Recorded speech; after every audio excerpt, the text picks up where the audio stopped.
मैं सूफिया मलिक और आप देख रहे हैं वीकेआर न्यूज। सबसे पहले वज़ीर आला पंजाब मोहसिन नकवी का गुजरात में अचानक दौरा से आने वाले दिनों में मस्बत असरात मुरत्तिब होंगे।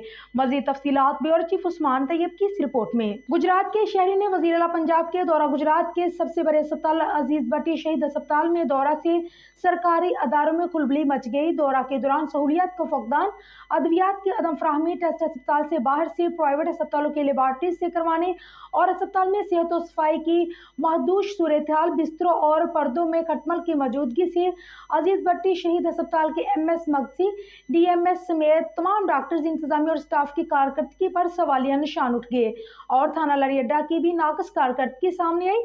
उधर मुस्लिम लीग काफ के सूबाई जनरल सेक्रेटरी पंजाब चौधरी शाफी हुसैन ने वज़ीर आला पंजाब के अचानक दौरा गुजरात की तारीफ की है और इक़दामात की तारीफ की है। उन्होंने कहा है कि वो गुजरात से बाहर रहकर भी गुजरात की आवाम की मुश्किलात को समझते हैं। आइंदा भी गुजरात के किसी भी सरकारी इदारे की बाद इंतजामी या लापरवाही गफलत बरती गई तो ऐसे ही इकदाम होंगे।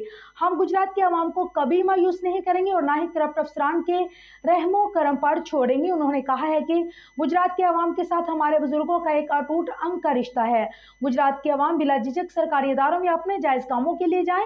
अगर कोई ऑफिसर नाजायज़ तौर पर उनको परेशान करता है तो मेरे ऑफिस में राब्ता करे, शिकायत का अजाला होगा। चौधरी शाफी हुसैन ने कहा है कि वो गुजरात में हो या लाहौर में, उनका फोकस गुजरात ही है।